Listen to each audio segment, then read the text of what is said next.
우리 한번 같이 따라해 보실까요? 우리는 말씀과 기도가 없이는 한순간도 살아갈 수 없습니다. 자, 좀 더 크게. 나는 말씀과 기도가 없이는 한 걸음도 나갈 수 없습니다. 믿으시면 아멘. 아멘. 네, 우리는 말씀과 기도로 살아가는 그리스도인입니다. 여러분, 우리의 삶에 말씀과 기도가 여러분 빠져버린다면요, 우리는 어떠한 능력도 갖지 못하고 우리의 삶을 살게 될 것입니다. 그리스도인은 다른 게 아니에요. 늘 말씀과 기도로 하나님 앞에 나가는 사람인 줄로 믿습니다. 자, 우리 지난주에는 우리가 마태복음 8장과 9장 말씀 속에 나와 있는 치유의 사역에 대해서 예수님께서 치유의 사역에 행하신 그 말씀들을 함께 살펴봤습니다. 그리고 그 말씀을 드리면서 마지막 부분에 어떤 말씀을 드렸냐면, 이 치유의 사역이 어떤 예수님의 사역하고 연결이 된다고요? 나를 따르라 라고 말씀하시는 그러한 제자들을 부르시는 주님의 사역과 연결이 되고 있다라고 말씀을 드렸습니다. 그래서 그 말씀 가운데 이제 마태를 부르시는 이야기, 또 8장 9장이 지나고 10장에 가시면 예수님께서 12명의 제자들을 불러서 파송하시는 그러한 이야기가 나오게 됩니다. 여러분 처음 들으시는 것처럼 저를 쳐다보시는데, 지난주에 제가 분명히 말씀을 드렸어요. 그래서 여러분 페이스북이나 유튜브에 들어가시면 지난주에 어떤 예배 신앙들 이런 걸 또 다 보실 수 있습니다. 그래서 지금 저희가 예배 드리는 이러한 신앙도 유튜브나 이제 페이스북으로 지금 방송이 되고 있거든요. 그러니까 여러분 혹시라도 타지나 이렇게 다른 곳에 가 계시면 요 시간을 좀 이렇게 기억하셨다가 유튜브나 페이스북에 더 남처치라고 이렇게 치셔가지고 들어오시면 예배의 신앙들을 영상으로 같이 참여할 수 있게 됩니다. 하여튼 지난주에 한번 제가 이 얘기를 했나 안 했나 한번 꼭 확인해 보세요. 하여튼 그런 말씀을 드렸고, 그래서 오늘은 그 예수님께서 특별히 마태를 부르시는, 오늘 마태복음 9장 9절로 13절 말씀 속에 나오는 그 말씀을 중심으로 해서 제자를 부르시는 그러한 예수님, 나를 따르라 라고 말씀하시는 그 내용에 대해서 우리가 함께 말씀을 나누며 은혜를 상고하고자 합니다. 자, 예수님께서 갈릴리에서 초기 사역을 시작하실 때 제자들을 부르시죠. 그래서 베드로와 안드레, 또 야고보와 요한 4명의 제자를 부르십니다. 그리고 그 나중에는 또 12명의 제자들을 한 사람 한 사람 부르시게 되죠. 오늘 말씀에 보면 예수님께서 가버나움에서 또 한 사람의 제자를 부르시는 그러한 이야기가 나옵니다. 그는 우리가 생각할 때에 결코 제자가 될 만한 인물은 못 되는 사람입니다. 그 사람이 누구입니까? 마태입니다. 마태. 예수님께서 이렇게 지나가시다가 세관의 입구에 앉아있는 한 사람을 보십니다. 바로 그가 마태이죠. 예수님이 마태를 만난 곳은 세관입니다. 세관.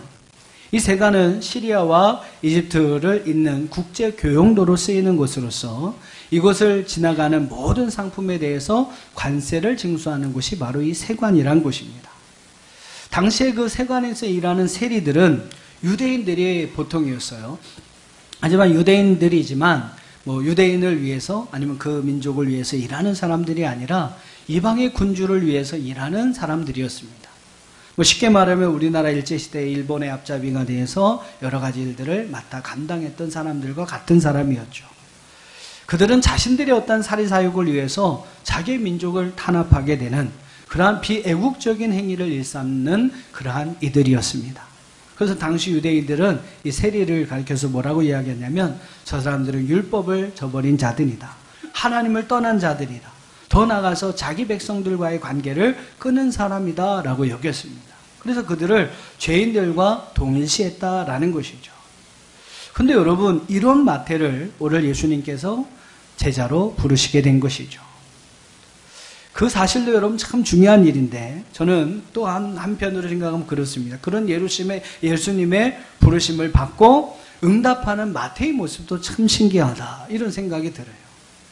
예수님의 부름에 마태는 오늘 9절의 말씀을 열어보시면 단번에 순종합니다. 그리고 일어나 주님의 뒤를 따라가는 것을 볼 수 있어요. 누가복음 5장 27절과 28절의 말씀에도 똑같은 이야기가 나오고 있는데, 그 말씀을 제가 한번 읽어볼게요. 여러분 화면 보시면서 같이 한번 읽어봅시다. 시작. 나가사 레위라 하는 세리가 세간에 앉아있는 것을 보시고 나를 따르라 하시니 그가 모든 것을 버리고 일어나 따르니라. 누가복음에서는 이 마태를 레위라고 이 이름을 부르게 되죠. 레위라고 하는 마태, 이렇게 여러분 생각하시면 됩니다. 그 마태를, 그 세간에 있는 세리로서 일하고 있는 마태를 예수님께서 나를 따르라라고 부르죠. 28절에 뭐라고 그랬습니까? 그가 모든 것을 버리고 예수님을 일어나 따랐다라고 이야기를 합니다. 누가는 마태가 레위가 치른 하나의 큰 희생을 강조하면서 레위가 모든 것을 버리고 예수님을 쫓았다라고까지 설명을 합니다. 마태를 부르신 예수님의 어떤 마음도 잘 이해가 안 되지만 그 수입이 좋은 그러한 세리의 자리를 포기하면서 예수님을 위해서 모든 것을 다 버리고 그 주님을 따라갔던 마태의 마음도 솔직히 이해가 안 되는 부분이라는 것이죠. 아무튼 이런 과정을 통해서 또 한 명의 예수님의 제자가 탄생합니다. 그렇습니다, 성도 여러분. 박수도요, 손뼉이 마주쳐야 소리가 나는 겁니다. 저는 모든 문제가 그렇게 생각해요. 우리의 구원의 문제도, 또 우리의 축복의 문제도, 또 우리의 기도가 응답되는 모든 문제도 하나님과 우리의 사이에 무엇인가 맞아야 이루어질 수가 있는 것입니다. 하나님 우리에게 복을 주시길 원하시고 응답을 주시길 원하시는데 오늘 우리에게 받을 마음이 없다면 우리가 그 복이나 그 응답을 받을 수가 없는 것이죠. 반대로 우리는 받으려는 마음이 간절하다 할지라도 여러분 복의 근원이 되시는 하나님께서 응답하시지 않는다면, 주시지 않는다면 우리는 받고 싶어도 받을 수가 없는 것입니다. 계시록 3장 20절에 이렇게 우리에게 말씀해요. 볼지어다 내가 문 밖에 서서 두드리노니 누구든지 내 음성을 듣고 문을 열면 내가 그에게로 들어가서 그와 더불어 먹고 그는 나와 더불어 마시리라. 이렇게 말씀하고 있습니다. 아무리 여러분 하나님께서 우리의 마음의 문을 두드린다 할지라도 우리가 그 마음의 문을 열어주지 않는다면 주님은 우리와 함께 더불어 먹고 마실 수 없다라는 것이죠. 아무리 여러분 예수님이 마태를 제자로 삼기 위해서 부르셨다 할지라도 그가 여러분 응답하지 않았다면, 그가 그 주님의 명령의 말씀에 순종하지 않고 따르지 않았다면 그는 결코 주님의 제자가 될 수 없었을 것입니다. 응답하였기에, 할렐루야. 마태가 응답하였기에, 믿음으로 순종하였기에 그는 예수님의 제자가 될 수 있었다라는 것이죠. 사랑하는 성도 여러분, 오늘 저는 이 시간에도 우리 주님은 우리에게 은혜를 부어주시길 원하시는 줄 믿습니다. 하나님 여러분에게 은혜 주시길 원하세요. 그리고 한 주간 그 하나님이 주신 바 은혜를 가지고 여러분 세상에서 정말로 넉넉하고 풍성한 삶, 하나님이 주시는 평안과 기쁨이 넘치는 그런 삶을 하나님은 살아가기를 원하십니다. 그런데 여러분 하나님은 그렇게 간절히 우리에게 원하셔서 은혜 주기를 원하시고 있습니다만 우리가 마음의 문을 꽉 닫아놓고 여러분이 있다면 그 은혜가 우리 가운데 임하지 않는 것이죠. 이 시간 여러분에게 은혜 주기를 원하시는 그 주님의 마음을 기억하시면서 여러분 마음의 문을 활짝 여시고 정말로 간절한 마음으로 주님의 은혜를 사모하여 그 은혜를 누리며 살아가시는 저와 여러분들이 되시기를 주의 이름으로 축원합니다. 또한 저는 오늘도 이 시간 주님께서 우리를 부르고 계신다고 믿습니다. 하나님의 일을 위해서 쓰임받을 사람 한 사람을 하나님 지금도 부르고 계세요. 아직 여러분 할 일이 많습니다. 세상은 넓고 할 일은 많습니다. 하나님은 바로 그 일꾼들, 하나님의 일을 감당할 하나님의 일꾼들을 지금도 부르고 계십니다. 오늘 여러분 그 부르심에 오늘 마태와 같이 순종함으로 할렐루야, 주님의 말씀을 따라 참된 주님의 제자로 살아갈 수 있는 저와 여러분들이 다 되시기를 주의 이름으로 축원합니다. 자, 저는 오늘 이 마태를 부르신 예수님, 또 그 부르심에 응답하는 그런 마태의 이야기를 함께 제가 묵상한 내용을 함께 살펴보면서 여러분과 세 가지의 말씀으로 함께 은혜를 나누고자 합니다. 자, 과연 오늘 말씀을 통해서 하나님께서 우리에게 말씀하시는 주님의 음성은 무엇일까? 저는 첫째는 이렇게 묵상을 합니다. 바로 준비된 그리스도인이 되자. 한번 따라해 봅시다. 준비된 자가 되자. 하나님은 오늘 우리에게 하나님의 일에 필요한 사람, 하나님을 위해서 준비된 자들, 하나님이 여러분 우리를 부르시고 우리를 사용하실 때 정말로 그럴 수 있는 준비된 사람으로 서기를 원하신다라는 것이죠. 오늘 말씀을 보시면 여러분 마태를 어떤 사람이라고 여러분 생각이 드십니까? 마태를 찾아와서 그 마태를 부르신 예수님은 충분히 이해가 가요. 그렇죠? 왜냐하면 그 분은 이 땅에 죄인을 부르러 오신 분이었기 때문에.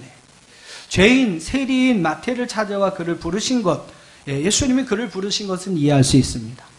근데 저는 마태 입장에서는 조금 솔직히 이해가 잘 안 가요. 어떻게 보면 생명부재한 사람이 여러분 다가와서 나를 따르라 그랬을 때 여러분 같으면 자기의 모든 것을 다 버리고 그분을 선뜻 따라갈 수가 있겠습니까? 쉬운 일이 아닌 것이죠. 어떻게 보면 불가능한 일이라고 할 수 있을 겁니다. 근데 마태는요, 오늘 그렇게 하는 거죠.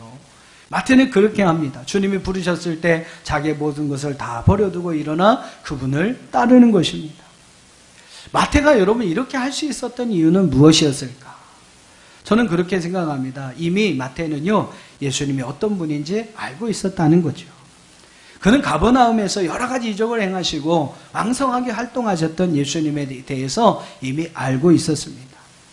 그저 단순히 알고 있는 것만이 아니었어요. 어쩌면 그 마음에 그 주님을 사모하는 마음이 있었을 것입니다.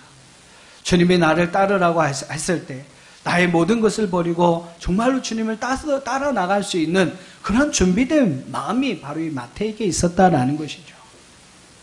간혹 이렇게 TV상에 비치는 이러한 모습을 보면서 좀 이해 안 되는 그런 광경을 볼 때가 있습니다. 어떤 광경이 하나가 그러냐면 어떤 이제 그 중학교 정도 되는 여학생이 있는데 그 여학생이 이제 소위 말하는 그 아이돌 가수가 있지 않습니까? 그 가수가 이렇게 길거리를 막 이렇게 지나가는데 막 이 여학생이 막 쫓아가면서 오빠 막 부르면서 막 쫓아가서 막 악수하려고 그러고 막 끌어안으려고 막 그러는 거예요. 그러면서 하는 말이 뭐라고 이야기하냐면 오빠 나 오늘 처음 봤는데 너무 잘생겼어요. 너무 잘생겨 너무 멋있어요. 막 그러는 거예요. 아니 처음 본 사람한테 그죠? 어떻게 보면 처음 본 사람한테 과연 저럴 수가 있을까? 미친 거 아니야? 뭐 이렇게 생각도 듭니다만 그 학생이 그 가수를 처음 봤습니까? 실물로는 처음 봤죠. 실물로는 처음 봤을지 모릅니다. 하지만 실상은 이미 TV를 통해서 다 봤어요. 그 활동하는 모습을 다 봤습니다. 그리고 마음으로 그를 사모합니다. 좋아합니다. 그의 프로필이 어떤지 다 알아요. 언제 태어났고, 언제 뭐 가수로 데뷔했고, 뭐 언제 몇 곡이 나왔고, 히트곡이 무엇이고, 막 그 가사를 그 줄줄이 다 외우면서 다 따라 부릅니다. 광팬인 거죠, 광팬. 여러분, 그 처음 만났음에도 그렇게 할 수 있었던 이유는 이미 그에 대해 다 모든 것을 알고 있었던 거죠. 그리고 그를 흠뻑 사모하고 있었던 것입니다. 그렇습니다, 여러분. 이미 마태는 예수님이 어떤 분인지 알고 있었다는 거예요. 그분의 능력을 알고 있었습니다. 또 그분의 능력과 권세를 믿었어요. 그리고 마음으로 그를 흠모했습니다. 아, 이런 분이라면 내가 정말로 만나서 그분을 따르는 제자가 되었으면 좋겠다. 나도 저분의 주변에 있는 저 제자들과 같이 그분을 항상 따르며 그분의 행하는 이적 또 그분의 말씀을 눈으로 보고 귀로 들을 수 있는 그러한 기회가 나에게도 있으면 좋겠다. 마태에게는 바로 이런 준비된 마음이 있었다라는 겁니다. 그랬을 때 여러분 주님께서 나를 따르라 라고 말씀하셨을 때 주님의 그 말씀 한마디에 자신의 모든 것을 버려두고 그분의 뒤를 따라갈 수가 있었던 것입니다. 여러분 준비되어 있지 않는다면 우리는 쓰임받을 수 없습니다. 한번 따라해 보실까요? 준비되지 않으면 쓰임받을 수 없습니다. 예, 우리가 준비되어지지 않는다면 우리는 주님의 음성을 주님이 부르는 그러한 음성이 있어도 그 부르시는 음성을 들을 수가 없습니다. 저와 여러분도 마찬가지예요. 주님이 우리를 찾아오셔서 화면 바꿔주세요. 예, 주님이 우리를 찾아오셔서 우리를 부르실 때도 우리가 그 주님의 분명한 음성을 구별해서 듣고 그 주님을 따라갈 수 있는 준비가 되지 않는다면 여러분 주님이 아무리 우리를 부르고 우리에게 뭐 더 좋은 것을 위해서 우리에게 하나님의 귀한 은혜와 복을 예비한다 할지라도 우리는 받을 수 없는 것이고 누릴 수가 없는 것입니다. 그래서 하나님은 오늘 이 말씀을 통해서 우리에게 준비된 자가 될 것을 말씀하고 있는 것입니다. 세계적인 명주의자 토스카니니라고 하는 그런 분이 있습니다. 원래는 이분은 주의자는 아니었어요. 첼로 연주자였습니다. 근데 그런 사람이 어떻게 명주의자가 될 수가 있었을까?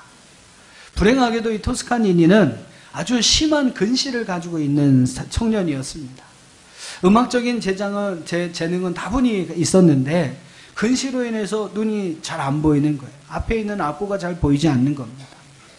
관현악단에서 단원으로 첼로 연주자로 일하고 있는데 악보를 볼 수가 없으니까 뭐 그 악보가 나오면 뭐 미리 그 악보를 받아가지고 밤새도록 그 악보를 외우는 거죠. 그래야만 이제 연주할 수가 있게 되는 겁니다. 얼마나 여러분 힘들고 얼마나 많은 노력이 있었겠습니까? 근데 한 번은 그가 단원으로 있는 그 오케스트라 단에 이 지휘자가 연주회 직전에 병원에 입원을 하게 된 겁니다. 급하게 지휘자를 세워야 되는데 그 곡을 알고 외우고 이해하는 사람이 없는 거예요. 이 사람 저 사람 다 찾아봤는데 다 불가능한 겁니다. 그때 그 곡을 다 외우고 있었던 한 사람이 있었어요. 그 사람이 바로 토스카니니였습니다. 그래서 그는 임시 주의자로 발탁이 되어 주의대위에 올라가서 처음으로 주의를 하게 됩니다. 그때 그의 나이가 19살이었고요. 바로 세계적인 명주의자 토스카니니가 탄생하는 순간이 되었다는 것이죠. 여러분, 어쨌든 준비된 사람은 어디서든지 어떻게든 하나님 앞에 쓰임받게 되는 줄 믿습니다. 여러분, 무엇을 준비하고 계십니까?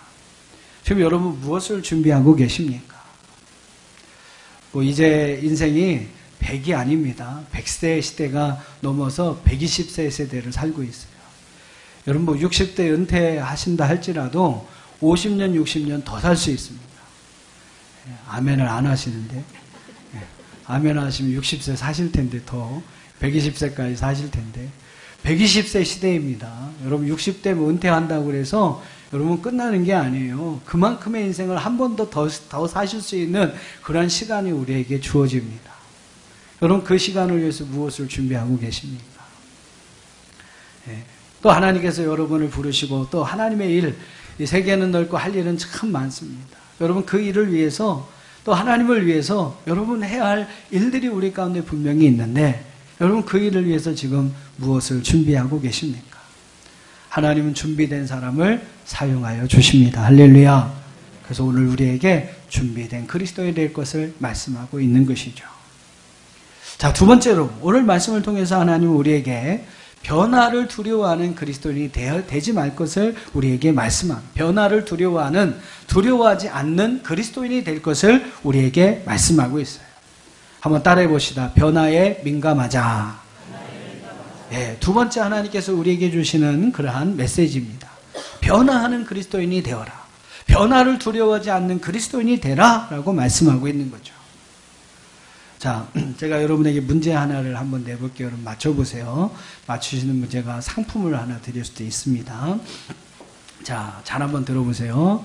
20세기에 들어와서 좀 더 정확하게 얘기하면 1990년대에 들어와서 이 태양계 안에 있는 행성들 가운데 큰 변화가 일어나는 행성이 있습니다. 여러분 잘 아는 수금지와 목도 천해미 있죠? 그 가운데서 가장 큰 변화가 일어난 행성. 어떤 행성일까요? 어떤 행성일까요? 명왕성? 네, 아까 1부 때도 여쭤보니까 명왕성 그러시는데 아닙니다. 정답은 뭔지 아세요? 금성입니다. 금성. 왜 그러는가? 1995년에 이 금성이 LG로 바뀌었습니다. 1995년에 이 금성이 LG로 바뀌었어요. 삼성은 아직까지 삼성인데 이 금성은 1995년에 LG로 바꿨습니다. LG로. 그거 모르셨어요? 금성이 LG로 바뀐 거 모르셨어요? 그런데 여러분 놀라운 사실은 이 금성이 LG로 브랜드명을 바꾸고 그 브랜드명을 정착시키기 위해서 무려 수조 원의 돈을 투자를 합니다. 이름 바꾸는 거 하나를 위해서 수백억도 아니고요. 수조 원을 투자했다라고 이야기를 해요. 지금은 이제 LG가 우리에게 익숙한 이름이 되지 않습니까? 근데 여러분 그 이름 하나 바꾸는 것도 얼마나 힘들면 수조 원을 투자해야 된다라는 거죠. 이만큼 여러분 변화한다는 것은 어려운 것입니다. 그래서 많은 사람들은요 변화를 두려워합니다. 변화하는 것을 여러분 싫어해요. 근데 여러분 분명한 것은 변화하지 않으면 안 되는 그런 세상 속에서 오늘 우리는 살아가고 있다라는 겁니다. 우리 여러분 몸도 마찬가지. 우리가 변화하지 않으려고 이렇게 자꾸 이렇게 바꾸지 않으려고 노력하고 있습니다만 남자분은 5년에 한 번, 여자분들은 7년에 한 번 우리 몸의 세포가 완전히 다른 세포로 바꿔진다고 합니다. 5년마다 한 번씩, 남자분은, 여자분들은 7년마다 한 번씩 우리 몸의 세포가 계속 살아있는 게 아니라 죽었다 다시 살아났다 하거든요. 그러니까 5년 정도, 7년 정도 되면, 남자는 5년, 여자는 7년 정도 되면 우리 몸의 세포가 완전히 다른 세포로 바꿔져 간다라는 겁니다. 바뀐다는 것입니다. 지금 여러분의 곁에 남편과 아내가 앉아 계실 텐데, 여러분 지금 옆에 앉아 계신 그 남편분은요, 5년 전에 그 남편이 아닙니다. 지금 여러분 곁에 아내가 앉아 계실 텐데, 옆에 앉아 계신 그 아내는 7년 전에 그녀가 아닙니다. 전혀 다른 지금 세포와 지금 바뀌어진 새로운 사람하고 여러분 살고 계신 거예요. 지금 새로운 분하고 여러분 살고 계신 겁니다. 아무튼 여러분, 변화하는 것은 쉽지 않은 일이지만 우리의 몸도 그렇고 우리의 모든 환경도 그렇고 계속해서 변화하는 것이죠. 우리는 변화를 두려워해서는 안 됩니다. 특별히 여러분 그리스도인이라고 하면 변화를 두려워하는 자가 되어서는 안 된다는 거죠. 하나님은 새로운 변화를 통해서 어떻게 보면 우리에게 더 아름다운 것, 더 좋은 것을 우리에게 허락해 주시는 하나님이십니다. 바로 오늘 여러분이 세관에 앉아있는 이 마태처럼 말이죠. 변화가 어떻게 보면 우리를 그냥 죄인으로서 사람들의 손가락질 받는 한 사람을 예수님의 참된 제자로 변화시키는 그러한 능력이 될 수 있다라는 겁니다. 그래서 여러분, 우리는 변화를 두려워해서는 안 되는 겁니다. 제가 생각할 때 저의 하나의 장점이라고 한다면, 저는 이 변화에 대한 나름대로 반응 속도가 빠르다. 그냥 제가 생각할 땐 그렇게 저를 판단을 합니다. 이 목사님들 가운데 연세가 좀 많이 드신 분들은요, 이 넥타이 색깔 하나 바꾸는 것도 오래 걸렸어요. 머리 막 이렇게 가르마 하나 바꾸시는 것도 얼마나, 어떤 분 막 2년, 3년 만에 이렇게 고민을 하시다가 2년, 3년 만에 막 머리 가르마도 바꾸시고 그러시더라고요. 근데 저는 단 한 번에 바꿨습니다. 지난주하고 좀 머리가 달라졌죠. 예, 저는 한 주 만에 그냥 싹 바꿔버렸습니다. 자꾸 이 젤하고 무스를 이렇게 받아서 이게 넘기니까 그 악영향인지 모르겠는데 여기 앞머리가 빠져요, 조금씩. 그래서 이게 안 되겠다. 이게 잘못하면 나도 이게 소갈머리 없는 사람 될지 모르니까 이게 안 되겠다. 그래서 제가 이제 그런 걸 안 바르고 좀 이제 좀 내추럴하게, 이게 자연스럽게 좀 해야 되겠다. 예, 고민한 것도 없고 그냥 순간 이 몸에 안 좋은 거니까, 머리 안 좋으니까 그냥 바꿔야 되겠다 하고 그냥 싹 한 주 만에 바꿔버렸습니다. 제 생각엔 그래요. 그냥 제가 변화에 대한 적응 속도가 그래도 괜찮구나, 괜찮은 편이구나, 이게 제 자신에 대해서 평가를 합니다만, 마태는 무엇인가 새로운 변화를 꾀하지 않으려고, 또한 하루하루 어떻게 보면 그저 막연하게 그냥 어제 그랬던 것처럼 오늘을 살아가는 그런 삶을 살아가고 있었을 것입니다. 그런데 어느 날 그에게 변화의 기회가 찾아오죠. 바로 예수님을 만나게 된 것입니다. 그리고 예수님의 그 우리 변화를 요구하시는 그 예수님의 말씀에 순종함으로 그는 완전히 변화된, 완전히 뒤바뀐 그의 인생을 살아가게 되는 것이죠. 사랑하는 성도 여러분, 변화를 두려워하지 마십시오. 우리는 날마다 변화를 추구하며 살아가야 합니다. 비록 시행착오는 있을 겁니다. 그런 과정들을 거치는 과정은 필요하겠지만, 어떻게 보면 여러분 그 과정을 통해서 하나님은 우리에게 더 아름다운 것을 예비하고 있다라는 것이죠. 좀 더 우리가 성장하고 발전할 수 있습니다. 좀 더 넓은 축복의 통로를 향해 나갈 수 있도록 하나님께서 더 아름다운 길을 열어주실 수 있다라는 거죠. 하나님은 변화를 통해서 우리에게 더 좋은 것을 주시는 줄 믿습니다. 믿으시면 아멘. 그래서 여러분, 변화를 통해서 하나님의 그러한 은혜들을 더 아름다운, 더 새롭게 우리에게 축복하시는 그 하나님의 은혜를 경험할 수 있다라는 겁니다. 그래서 변화를 두려워하지 말아라. 세 번째, 오늘 이 말씀을 통해서 하나님께서 우리에게 말씀하시는 또 하나의 음성이 있습니다. 바로 사랑과 긍휼로 일하는 자가 되라라는 겁니다. 한번 따라해 보실까요? 사랑과 긍휼로 일하는 자가 되라. 예, 예수님께서 세리마태의 집에 함께 식사를 하고 있을 때, 교제를 나누고 있을 때 바리새인들이 막 공격을 합니다. 자, 11절 한번 보세요. 11절, 오늘 본문의 11절 말씀 같이 읽어봅시다. 시작. 그의 제자들에게 이르되 어찌하여 너희 선생은 세리와 죄인들과 함께 잡수시느냐. 왜 예수님이 그런 사람들과 함께 식사를 하고 있느냐, 교제를 하고 있느냐, 그러면서 예수님을 공격합니다. 그때 예수님께서 12절과 13절 말씀에 참 중요한 말씀을 하시죠. 12절 13절 같이 읽어봅니다. 시작. 병든 자에게나 쓸 때 있느니라. 너희는 가서 내가 긍휼을 원하고 제사를 원하지 아니하노라 하신 뜻이 무엇인지 배우라. 나는 의인을 부르러 온 것이 아니요 죄인을 부르러 왔노라 하시니라. 예수님과 마태의 관계는 전혀 어울리지 않는 것처럼 보입니다. 사랑과 진리의 주인이신 예수님이 세간의 지탄의 대상이 된 마태를 부르신 것은 어울리지 않는 상황이죠. 바리새인의 지적이 어떻게 보면 옳은 지적일 수 있습니다. 근데 여러분, 그럼에도 불구하고 예수님은 세리였던 마태를 부르십니다. 세상적인 기준을 가지고는 도저히 사랑받을 수 없는 그 위치에 있는 그를 부르셨다는 사실은 과연 우리에게 무엇을 깨닫게 하시는 것일까요? 바로 예수님은 그렇게 사랑으로 일하시는 분이라는 것입니다. 로마서 13장 10절도 우리에게 이렇게 이야기합니다. 사랑은 이웃에게 악을 행하지 아니하나니 그러므로 사랑은 율법의 완성이니라. 할렐루야. 한번 따라해 봅시다. 사랑은 율법의 완성입니다.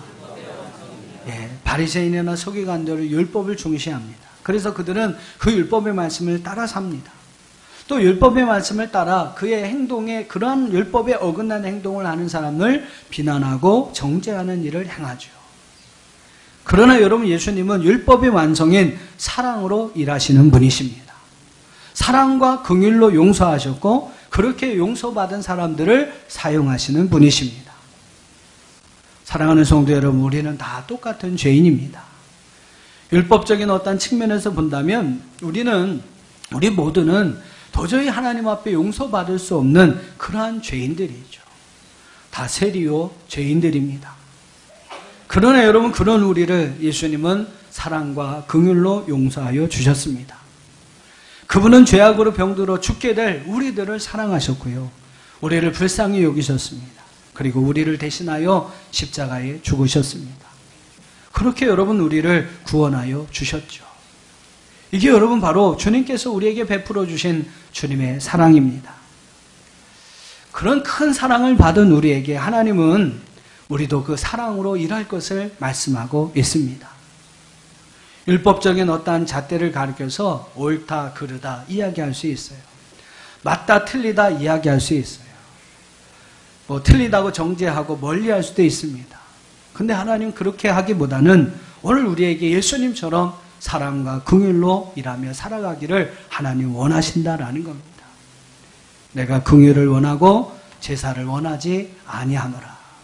긍휼을 원하고 긍휼 없는 제사, 그러한 사랑과 긍휼을 행하지 않는 우리의 모습은 원하지 않는다라고 말씀하고 있어요. 주님은 우리가 사랑과 긍휼로 일하기를 원하십니다.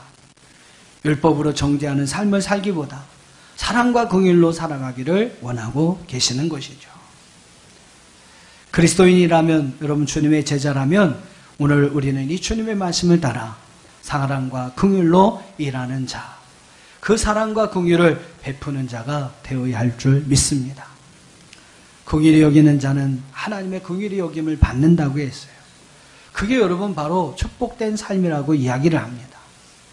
그러나 여러분, 긍휼히 여기는 사람은 긍휼 없는 심판을 당하게 된다고 말씀하고 있습니다. 우리는 마땅히 사랑과 긍휼로 살아가야 합니다. 그것이 바로 주님을 따르는 제자의 삶의 모습인 것이죠. 오늘 여러분이 예수님의 모습과 같이 사랑과 긍휼로 일하는 그러한 삶을 살아가시는 저와 여러분들이 다 될 수 있기를 주님의 이름으로 축원합니다.